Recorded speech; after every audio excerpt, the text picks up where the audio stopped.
Hello, Namaskar. This is Firstpost and you're watching Vantage with me, Palki Sharma.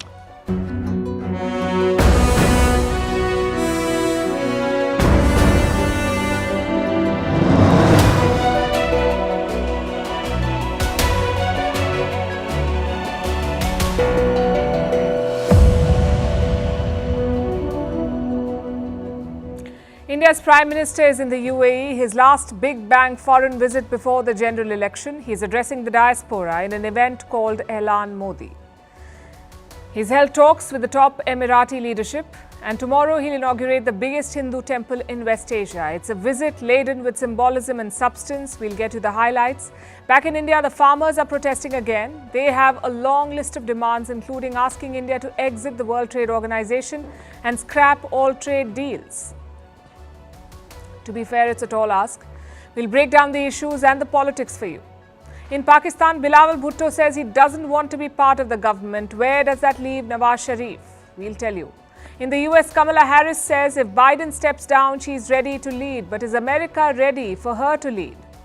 In Indonesia, we focus on Prabowo Subianto, the man tipped to win tomorrow's election. Why is he controversial and what makes him the frontrunner? In Europe, leaders are telling people to prepare for war thanks to Donald Trump. In Africa's Malawi, they'll allow visa-free travel from 79 countries. Also discussing what is AI sovereignty, how big is the global pet food industry, and why do women around the world still pay the motherhood penalty? All this and more coming up. The headlines first. Armenia says at least 4 soldiers killed in a border clash with Azerbaijan. Russia urges restraint. This incident comes just days after the re-election of Azerbaijan's President Ilham Aliyev. Yerevan and Baku have fought 2 wars over the disputed Nagorno-Karabakh region. Last September, Azerbaijan recaptured it in an offensive. Russia declares Estonian Prime Minister as wanted for destroying Soviet-era war memorials after Russia invaded Ukraine in 2022. Estonia, Latvia and Lithuania demolished some of those monuments, leading to outrage in Moscow. Israel spy chief travels to Cairo for Gaza truce talks. He will meet his Egyptian and American counterparts. Qatari Prime Minister, who brokered the previous ceasefire, will also be present. There is increasing global pressure on Israel to agree to a ceasefire with Hamas. Jailed former Thai Prime Minister Thaksin Shinawatra to be freed. He could be released as soon as this weekend. Last year, Thaksin was jailed after he returned to Thailand in August. He was sentenced to 8 years for graft. The Thai king reduced the sentence to 1 year. Senegal suspends mobile internet services for the second time this month, also bans a protest march over delay in the presidential poll. Recently, President Macky Sall postponed the election to December, and since the announcement, there have been violent protests in the West African nation. And Bitcoin breaks the $50,000 mark for the first time since 2021. In recent months, the cryptocurrency has enjoyed a strong run as investors expect broader trading approval. But the currency remains well below its record value of almost $69,000 in 2020.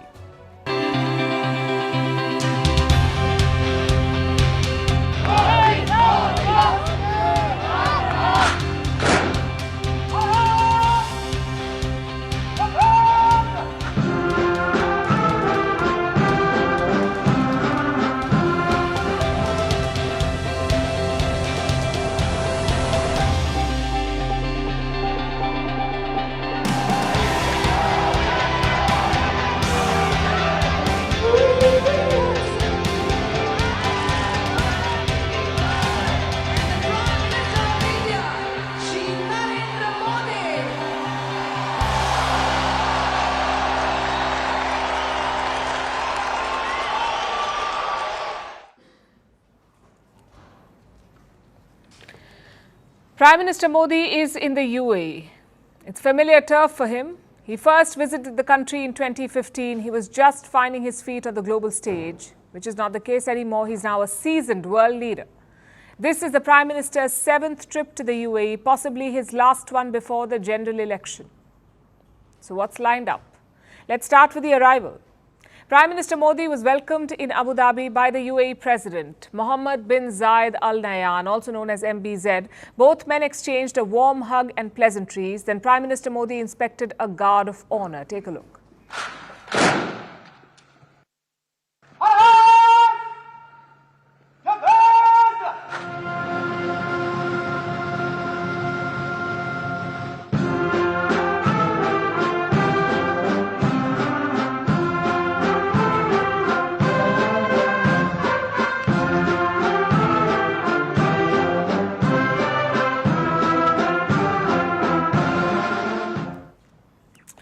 So pomp done, time for business. Modi and MBZ launched the UAE's new domestic card system. It's called the J1. The card itself is based on India's RuPay cards.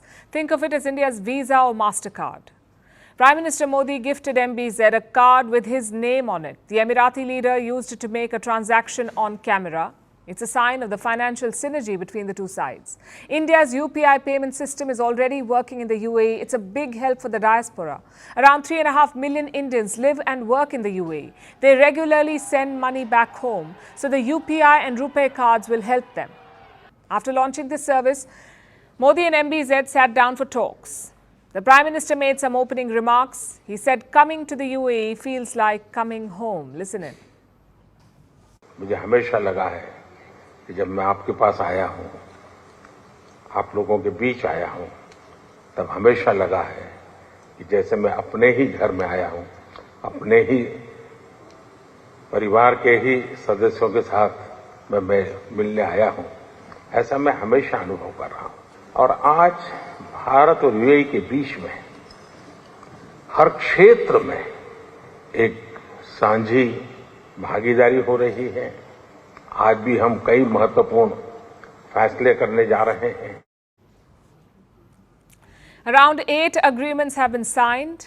These are the most important ones. Number one, a bilateral treaty on investments. The UAE is the fourth largest investor in India. It is lining up projects worth $50 billion.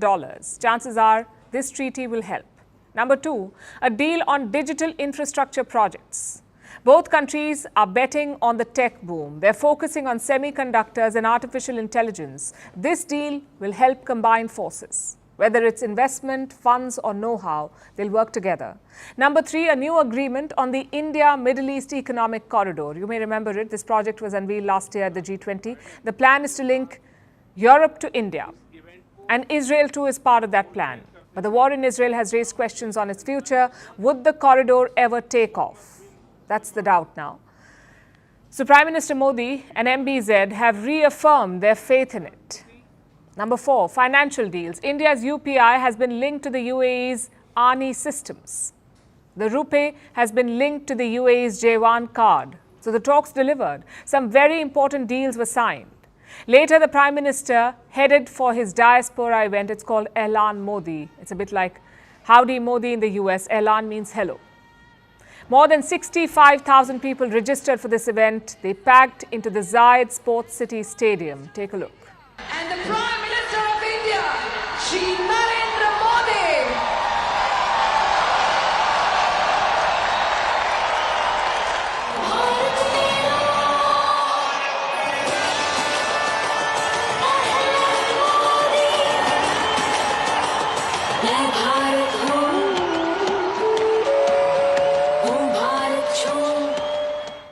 It's been a feature of Prime Minister Modi's foreign trips, these diaspora events. They're attended by tens of thousands of people.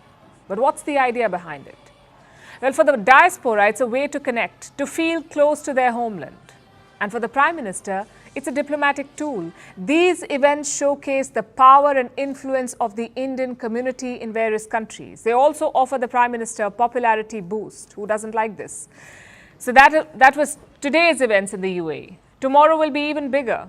Prime Minister Modi will inaugurate a Hindu temple near Abu Dhabi, the biggest one in the Gulf. Also a sign of the close relationship. Today, the Prime Minister narrated how the temple plan was approved. Listen to this.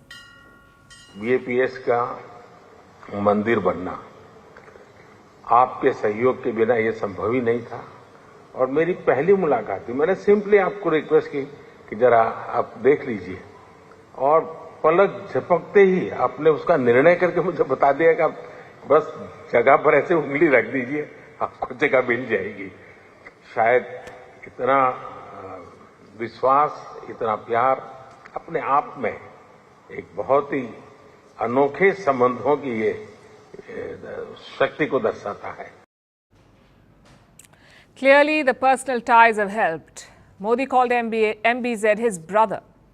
And both leaders have always found time for each other. Last month, MBZ traveled to India. He held a road show with Prime Minister Modi in the state of Gujarat. It was a big deal for him because MBZ is not the speech or rally kind of leader. In that sense, he's very different from Prime Minister Modi. But the two leaders have made it work. Today, their friendship has taken this relationship to new heights.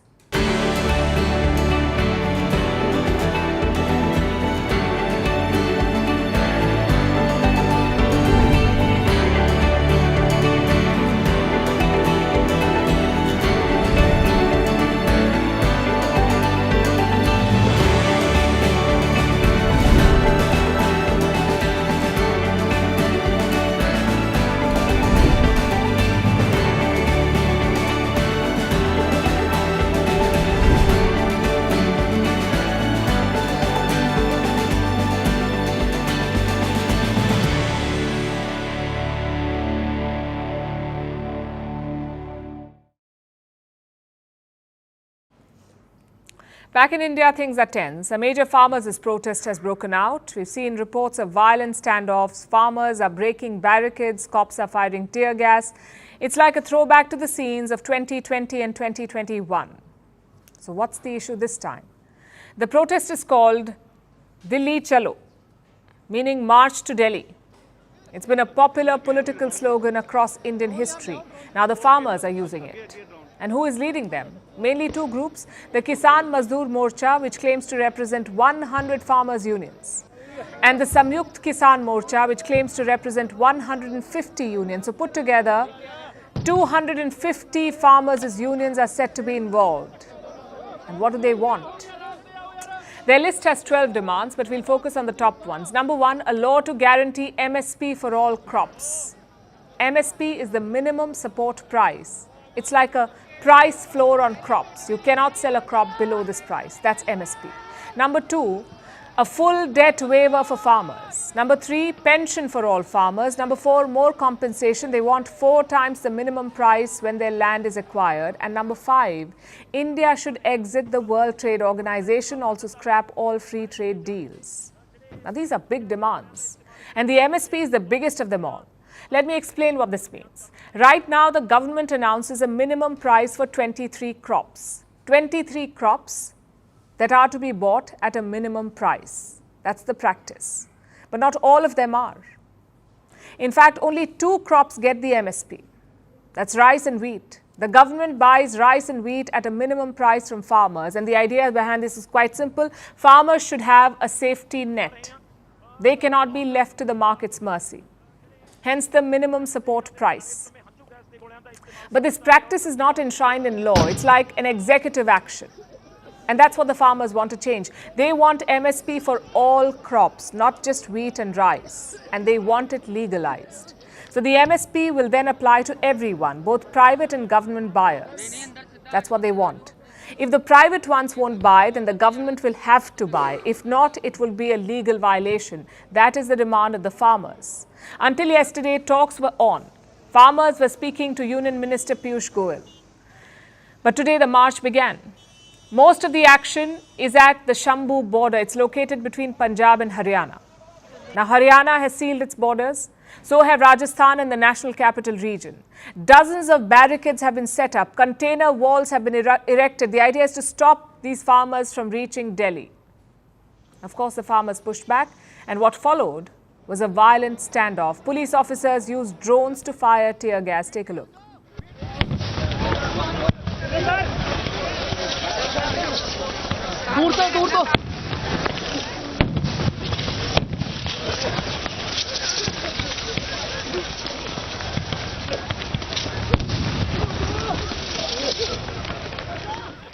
It seems to be the trend. Farmers are protesting in Europe as well. There, the reasons are different. European farmers want more subsidies, especially on fuel. In India, this is the second major unrest in 4 years. The last one was in 2020 and 2021. Again, different reasons. India had introduced 3 farm laws to reform the market, but the farmers rejected those laws. They protested for almost 13 months near the Delhi border. Eventually, the government gave in. The laws were taken back. This time, it's about the legal MSP. Once again, the tractors and trucks are out and they're heading full speed to the national capital. And the timing is key. India's general elections are slated for the month of May. And farmers are a key vote bank. They also have the power to influence other voters. It's an emotional connect. Farmers are seen as feeding 1.4 billion Indians, so opposing them is deeply unpopular. Which brings us to the big question, will the Indian government cave again? Let's look at what experts say. Many of them do not like the legal MSP. A couple of reasons for that. Number one, how will you impose it? A lot of crop sale happens outside regulated markets, so you can't track every sale. Number two, opposition from private players. They like to buy when prices are low, but a legal MSP would end that. Consider what happened in Maharashtra. It tried a legal MSP in 2018.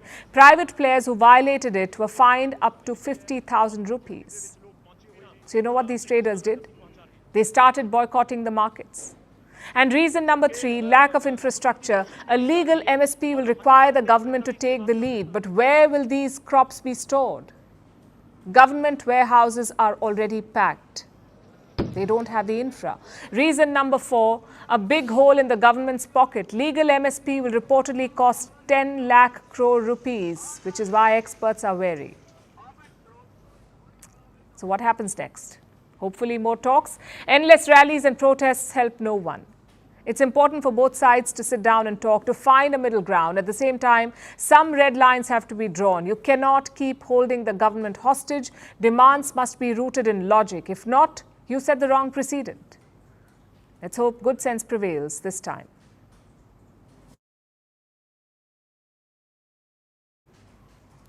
Now let's turn to Pakistan, a country barreling towards chaos. After 4 days of back and forth, there is a new twist in Pakistan's Game of Thrones. Bilawal Bhutto Zardari will not join the government. Bhutto says he won't become Prime Minister. Not like he... The Pakistan People's Party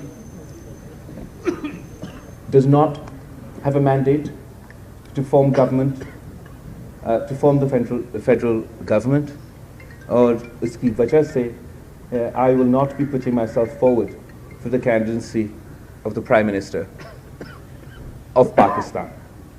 The Pakistan People's Party has decided that while we are unable or not in a position to join the federal government ourselves, nor would we be interested in taking ministries in such a setup. So Bilawal Bhutto Zardari saying he will not become Prime Minister.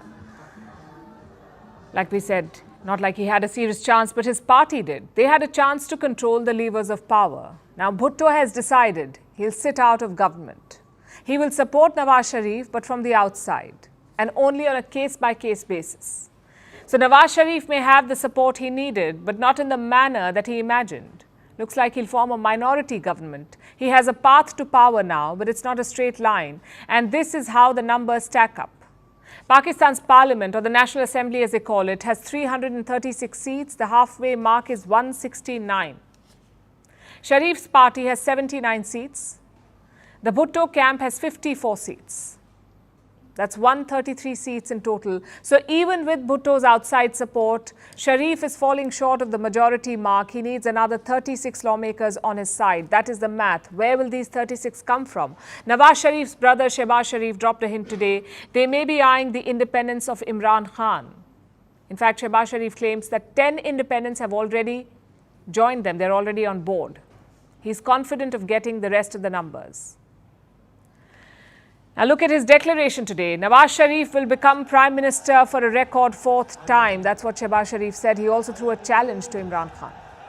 तो मैं यहाँ पर बिला खौफ तरदीद कहना चाहता हूँ कि पार्लियामान में अब ये सारा अमल वहाँ पर मार्ज वजूद में आएगा, और अगर आज़ाद मेंबरान अपने आप को पीटीआई स्पॉन्सर्ड कहें या नॉन पीटीआई स्पॉन्सर्ड कहें, अगर वो हुकूमत बना सकते हैं बड़े शौक से बनाएं। प्रेसिडेंट ने उनको दावत नहीं देनी। अब आइन का मंशा और तकाजा ये है कि हाउस खुद जो जिसकी भी तादाद ज़्यादा है वो अपने कैंडिडेट को वो फील्ड करते हैं। एक प्रोसेस है, स्पीकर के पास बाकायदा वो जमा होते हैं और फिर उस पर वोटिंग होती है। लिहाजा अगर आज़ाद मेंबर जो अपने आप को पीटीआई स्पॉन्सर्ड कहते हैं बड़े शौक से हुकूमत बनाएं, हम अगर वो मेजॉरिटी दिखा देंगे, हम बड़े शौक से हम बैठेंगे ऑपोजिशन बेंचेस पे और अपना आईनी किरदार वो हम अदा करेंगे इंशाअल्लाह।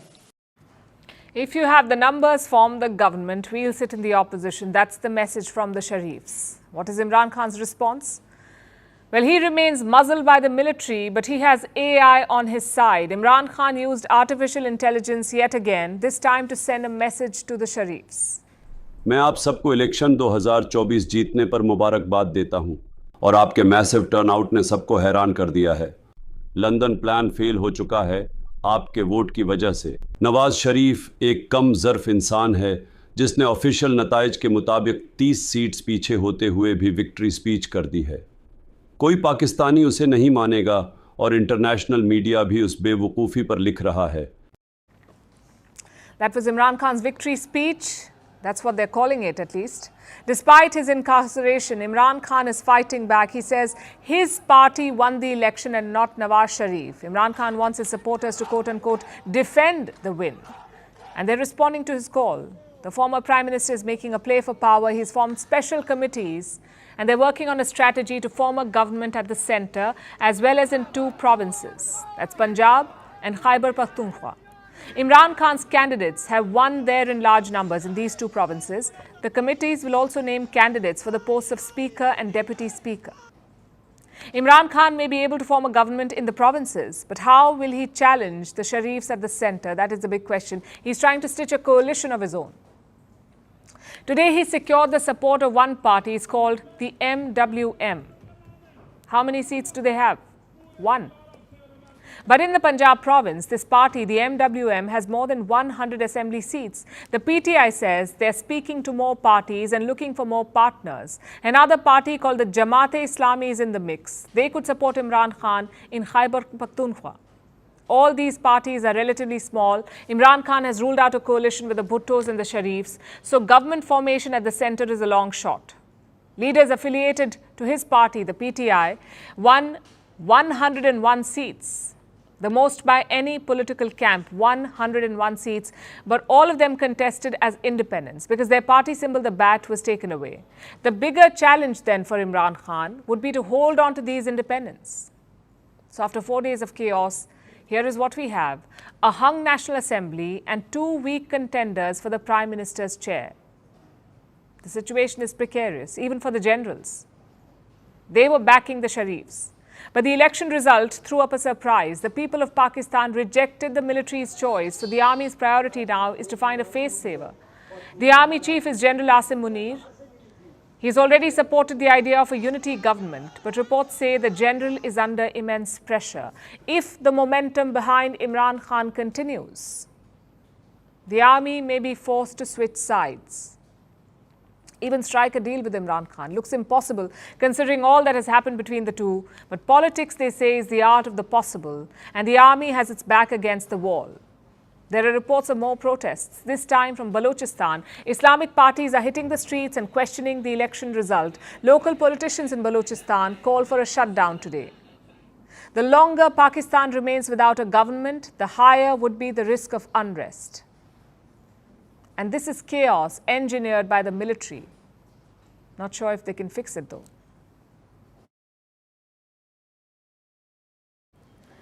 Now let's look at the United States. It's election year there. The US will choose its next president in a few months from now. The Republicans are voting on their candidate. It will most likely be Donald Trump, but at least they have a choice. On the Democratic side, there is no such choice. It's pretty much decided. Joe Biden is the sitting president. He can have at least 1 more term in office, which makes him the incumbent and the Democratic nominee. And he has overwhelming support. He's raising a lot of money. The odds are clearly in his favor. What's not is his memory. In the last 2 weeks, Biden has made a lot of gaffes. He's confused living leaders with dead ones. He's forgotten who Israel is fighting in Gaza. And a special counsel report said Biden doesn't remember when his son died. It's a low blow. All of this has raised one question. Is Joe Biden too old to be president again? Let's look at what America says. These are the findings of a recent poll. 86% of those who responded say that Biden is too old to serve another term. That's an overwhelming majority. And it's put the Biden camp in a spot. They have been portraying him as an agile leader. But can they turn public sentiment? Maybe they don't want to. Look at his own vice president, Kamala Harris. In an interview, she was asked about Biden's age, about the looming concerns of voters. Do you know what she said? If Biden is incapacitated, she is ready to lead. Let me quote from her interview. This is what she says. I am ready to serve. There's no question about that. Now, Harris may be ready, but is America ready for her to be president? Let's look at her VP career. Kamala Harris shattered the glass ceiling when she became the American vice president. She was the first black and the first woman VP. But since then, it's been a lackluster career. She's had low approval ratings. She's been politically fragile. Republicans see her as a vulnerability, and more than 50% Americans disapprove of her performance as vice president. So being second in command has not really worked out for her. Will the first be any better? Which brings us to the Democrats. It was supposed to be easy for them. Usually the sitting president is the nominee, but Biden's age has forced their hand. They need a contingency plan. And right now they have two choices. Number one, Biden contests the Democratic primaries. He wins the delegate votes. The votes that are needed, he wins them. He becomes the undisputed candidate. And then he gives up his nomination. He considers the concerns about his age. He backs out and releases his delegates. Then they back Kamala Harris. She becomes the Democratic presidential candidate. That's one scenario. But what happens if Biden's delegates do not back Kamala Harris? Then it will be a scramble.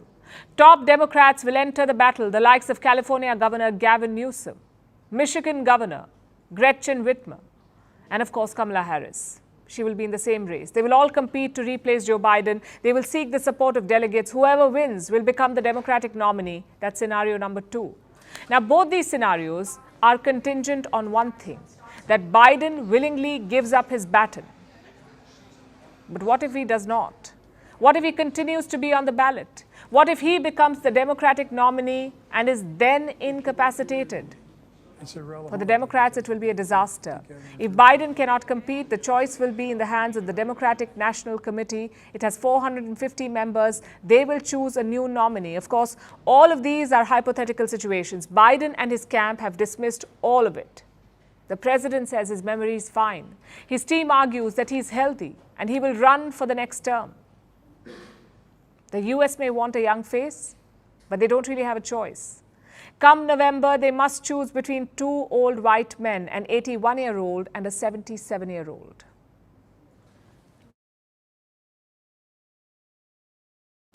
Now let's talk about another major country going to the polls. That's Indonesia. Yesterday we told you who the candidates are and how this election is the biggest single-day poll in the world. More than 205 million voters will decide the future of the world's fourth largest country.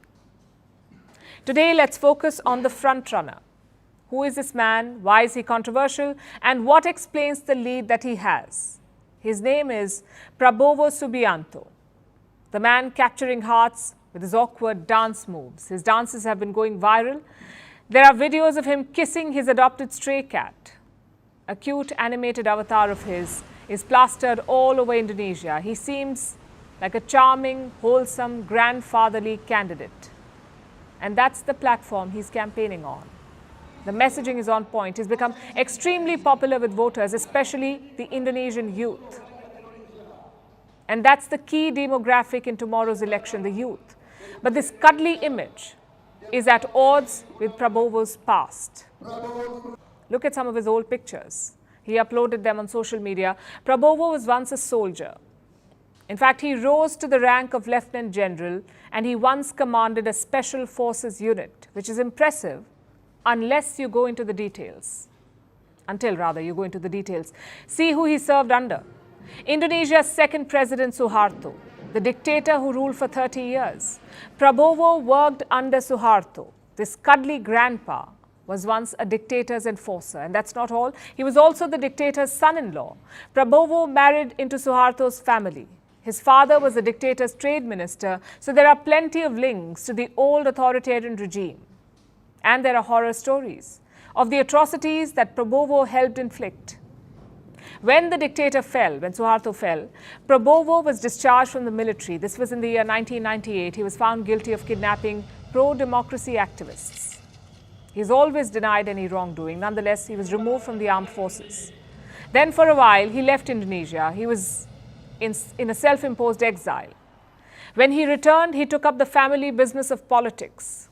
Over the last 2 decades, Prabowo Subianto projected a strongman image. He even ran for the presidency using this persona. He fought and lost 2 presidential elections, 2014 and 2019. In both cases, he lost to the same man, the current president, Joko Widodo, popularly known as Jokowi. Prabowo lost to Jokowi both times, but after the last election in 2019, Jokowi turned his rival into a partner. He made Prabowo Subianto his defense minister, which is still in line with the strongman general image, defense minister. And this image continued to hold till last year. Then everything changed. An image makeover, a softer version of him, the popular cuddly grandpa persona, that's what they projected. Which begs the question, is it genuine? Did the old strongman really go soft? Indonesia's young voters certainly seem to believe so. Prabowo is currently drawing more than 50% in opinion polls. More than 50%. He might just become president tomorrow. So the youth seem to be buying into his grandpa transformation. Or maybe they just don't care. You see, Indonesia has changed. The dictatorship is in the past. Now the country is a vibrant, growing economy. The youth want jobs. They want better wages. So it's possible that Prabowo's history is of no concern to them. All is forgiven and forgotten as long as he can keep delivering growth. And it's here that Prabowo has a leg up on the other candidates. Indonesia has grown by a cumulative 43% in the last 10 years. 43% growth. This growth is credited to the outgoing President Jokowi, who still remains extremely popular, but he has to step down because his 2-term limit is over. But Prabowo Subianto is seen as his chosen successor, even though he's not a member of Jokowi's party, but his running mate is Jokowi's son, Gibran Raka Buming Raka, Prabowo's vice presidential pick. So Jokowi may be leaving the presidency, but his son is running for the post of VP. He will continue to have eyes and ears in the office. And that gives people hope that Jokowi's policies will continue. Young Indonesians are making their choice clear. They're not bothered about dynastic politics or about Prabowo's murky past. What they care for is the promise of growth. And that alone could propel the old general to power.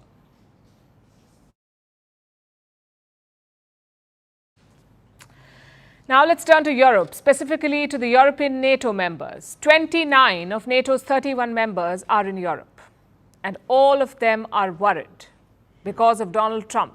The former US president made a speech on Saturday. He spoke about not defending NATO members who did not contribute to the alliance. And that has led to a range of reactions in Europe. Some countries are treating it as a wake-up call, almost like constructive feedback. Others are angry. They're making jibes at Trump. But all of them seem to agree on one thing, that Europe cannot rely on the US alone. They need to come together. They need to prepare for war. Here's our report.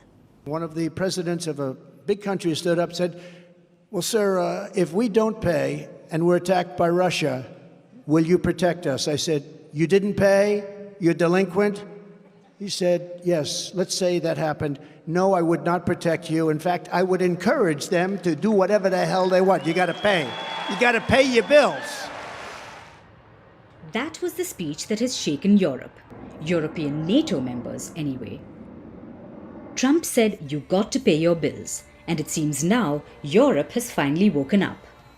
So I think it still is the plea for everybody to do more. And I think what the presidential candidate in America says is also something to maybe wake up some of the allies who haven't done that much. So hopefully we all do more, and collectively we are stronger together. These words from former US President Donald Trump should act as a cold shower to all those who constantly disregard this increasingly real threat Europe is facing. We have to stand on our own feet, of course, still counting on full cooperation with the United States. But Europe must do more to ensure its security. They're talking about waking up, doing more, a cold shower. Basically, exactly what Trump seems to have wanted. But the Europeans don't seem too happy about it. They seem hurt by Trump's statement. No matter what will happen in the US in this year, I think the conclusion has to be written already now that Europe needs to be stronger and we need to be able to do more on our own. Article 5 of the Washington Treaty was used for the first time after a terrorist attack on the United States after September 11th. And at that time, Poland sent army brigades to Afghanistan for decades. And we didn't send the bills for that to Washington. Alliances also strengthened the United States. The Polish minister does have a point. He says that the only time NATO acted together was after 9/11. After the US was attacked. They probably didn't have to. American firepower alone would have been enough. But they did anyway. They did it to prove a point. The main purpose of NATO is deterrence, the all for one and one for all mantra. From the weakest member to the strongest. Everyone will work together. Even those who don't have much to offer militarily. That was the whole reason behind NATO.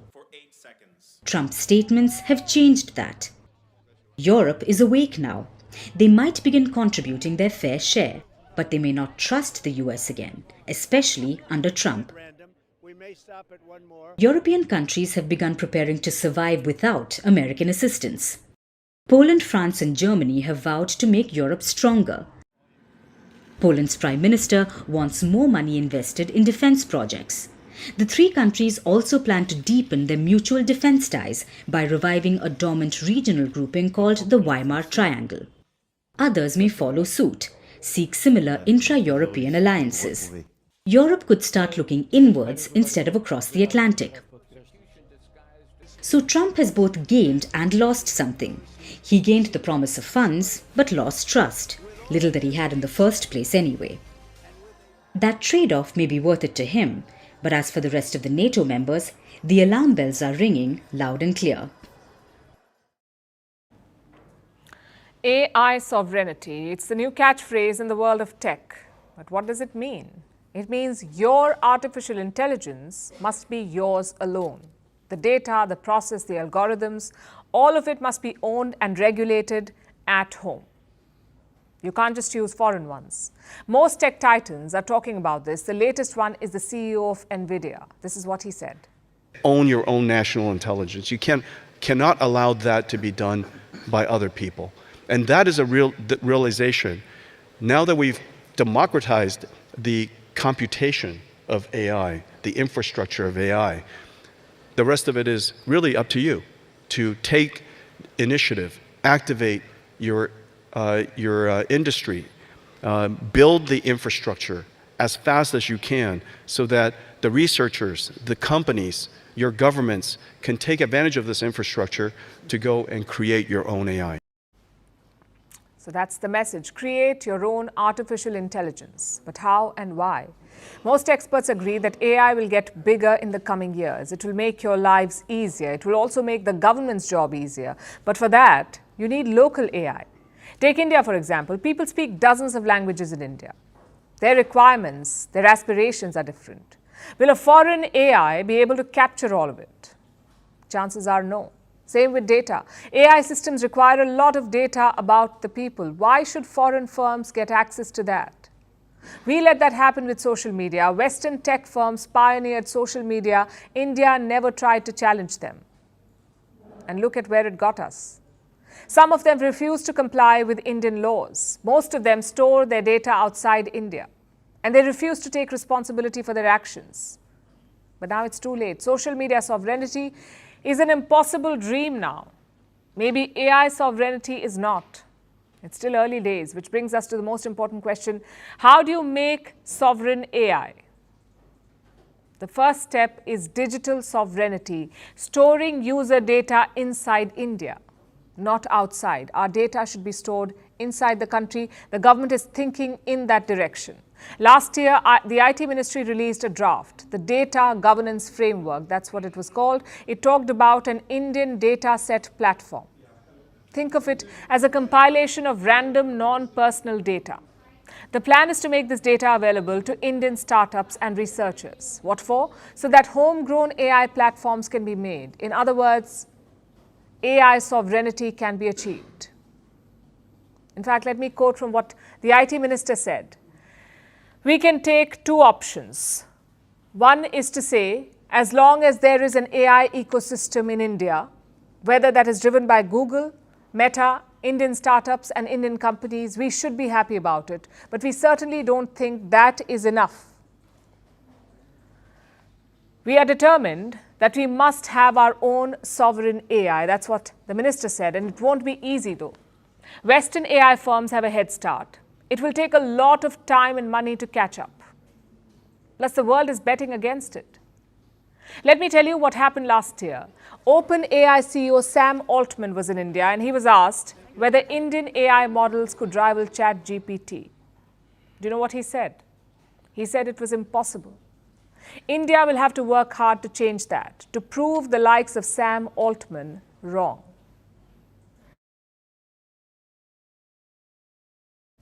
Our next story comes from the southeastern African nation of Malawi. It's a country of about 21 million people and one of the least developed nations in the world. It ranked at 183 in terms of per capita GDP. This is after adjusting for local prices. More than 80% of the people here are employed in agriculture, so the country clearly needs economic growth and revenue streams beyond traditional agriculture. So Malawi is now betting on tourism. It is targeting visitors from 79 countries. It has removed visa requirements for these countries, opening up its pristine wilderness to the world. Here's our report. Malawi is a mostly rural country. Over 80% of the people are employed in agriculture. The biggest industries in the country are the tobacco and tea trade. This has been the case since colonization. Malawi was a British colony up to 1964, which explains the tea and tobacco. While other former colonies have diversified their industries, Malawi seems to have held on to traditional agriculture-based occupations. And that has set them back lately, because climate change has been taking a toll on harvests. 10 years ago, there was enough rain and we had good harvests. But due to the erratic rainfall, we are now facing many challenges. But all that is set to change. Malawi has taken a big gamble. It is planning to move away from agriculture and instead focus on tourism. Last week, it decided to scrap visas for 79 countries. The country's president, Lazarus Chakwera, explained the decision. He said that while tourism was already Malawi's third largest source of income, it was underperforming. He blamed this on the country's lack of accessibility. That is why his government has announced the visa waiver. But will this be enough? First, there's a catch with the visa waiver. The waiver only applies to countries that don't impose visa requirements on the people of Malawi. The whole exception list isn't out yet, but it includes the US, the UK, France, China, Russia, and other nations in southern Africa.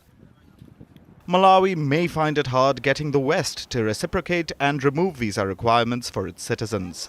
So the waiver is a hopeful bet at best. But if Malawi's plan does work, if tourism does increase, it comes with its own set of challenges. The country is known for its titular lake, Lake Malawi. It is listed as a UN World Heritage Site. The lake has clear waters, sandy beaches, and abundant marine life. It also attracts animals like elephants. This is a delicate ecosystem.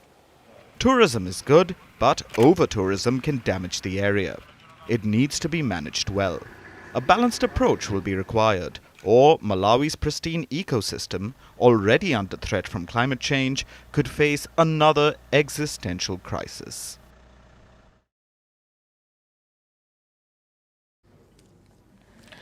What is one of the worst career moves a woman can make? Some would say motherhood. And I'll tell you why.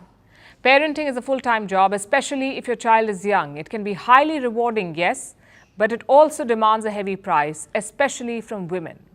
Women lose out on 60% of their income in the first 10 years after childbirth. 60% in the first 10 years. Yes, there are exceptions, but this is the trend. And here's how it plays out. Both men and women finish school. They start working, they're paid pretty much equally, but as the workers hit their 20s and mid-30s, a gender pay gap appears. That's when many women have children. If they stay in the workforce, they're less likely to be perceived as competent at work. If they leave, they miss out on promotions and other opportunities. And then these women are less likely to be rehired for jobs. But when mothers do rejoin the workforce, they pay a long-term price. Many are stuck in roles below their capability. They are less likely to be paid as much as their male colleagues, and the gap between men and women grows significantly over the next 2 decades.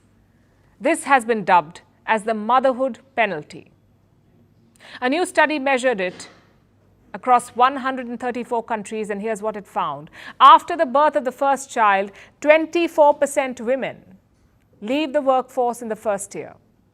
5 years later, 17% don't join it. 10 years later, 15% are still absent. And this affects the global workforce. It has a yawning gender pay gap between the ages of 25 and 54. 95% of men are in the labor force, but the figure for women is just 52%. And nothing hurts this like a motherhood penalty. In America, 80% of the gender gap is because women drop out after childbirth. In Latin America, 38% of working women leave the workforce after childbirth. A decade later, 37% are still out. What about India? 73% of Indian women leave their jobs after childbirth. So the numbers vary, but the trend is ubiquitous and the situation is dire. Now, governments across the world are trying to combat it. They're trying to nudge more women into the workforce. The Netherlands, Germany, Austria and Britain, they're all planning to reform childcare subsidies. Canada already has them. Japan has tax exemption to cover childcare. India has stressed on national standards for childcare. They're doing their bit, but the gains are limited. Government policies alone cannot enforce workplace equality. We need a change in mentality, both in the workplace and in our homes, and this applies to both men and women.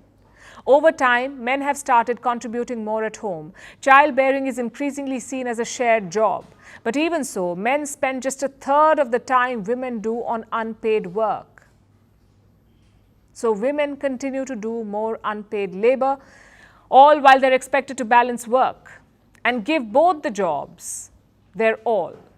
As the saying goes, we expect women to work like they don't have children and raise children as if they don't work.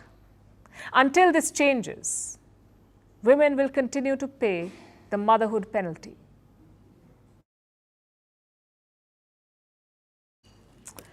And for our last story, let's talk about your pets, your beloved furry friends. What do you feed them?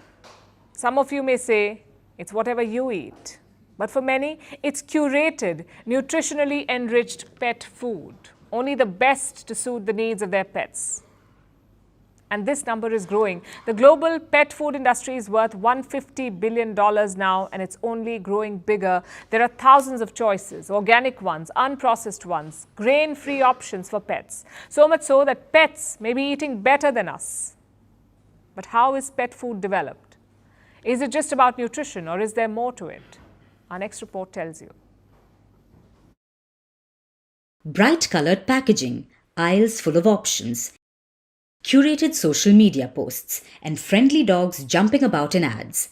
Pet kibble may look boring, but the industry is only growing. It's worth $150 billion, and the reason behind it is the need for the best nutrition for our pets.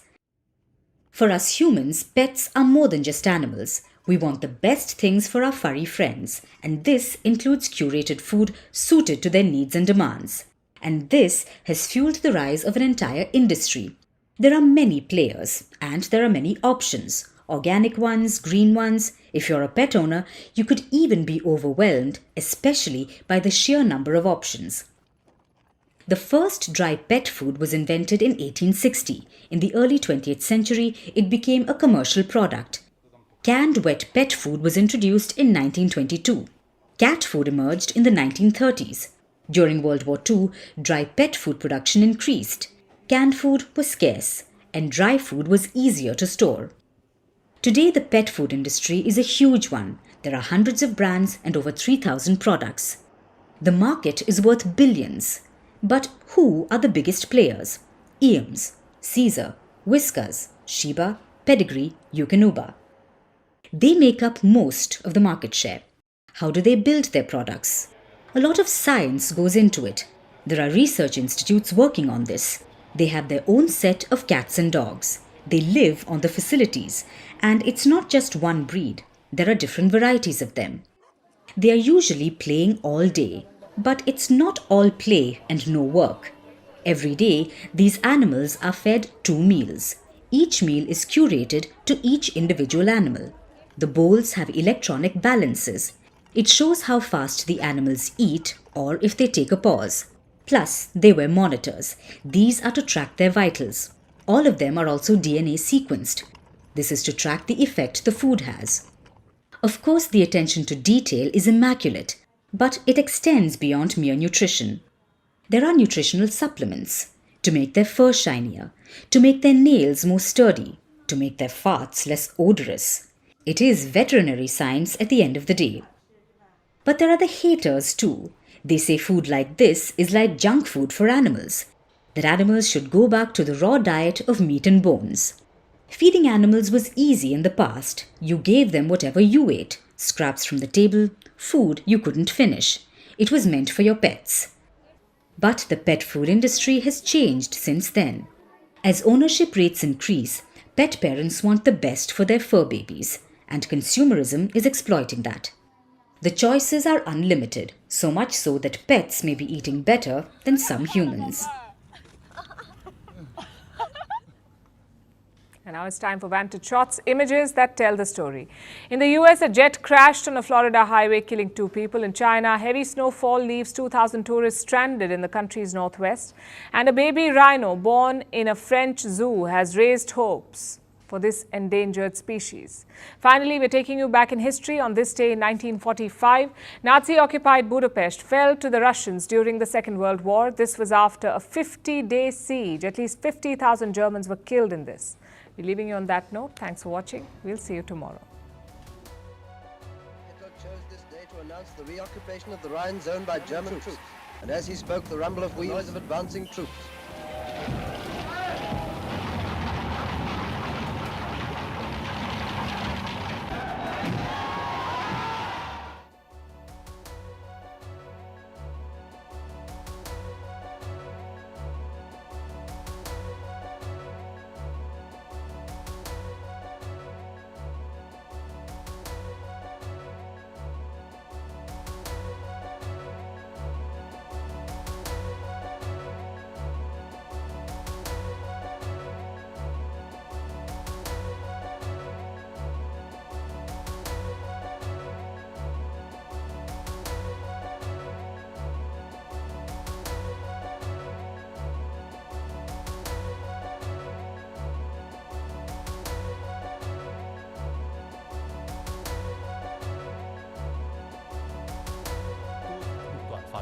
多处雪崩，道路一度封闭。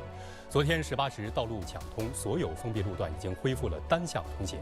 当地交警部门带道护送喀纳兹景区内的2000多名游客，通过500多辆车，安全有序地离开了景区。根据阿勒泰气象部门的预报，明天开始阿勒泰将会有新一轮的强降雪天气，喀纳兹景区道路将会依情况进行交通。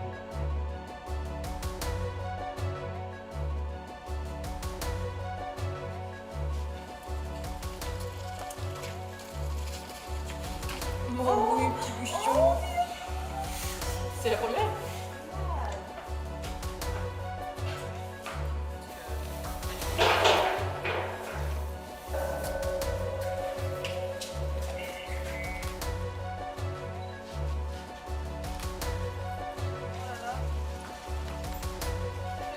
Ah oui, je voyais pas encore.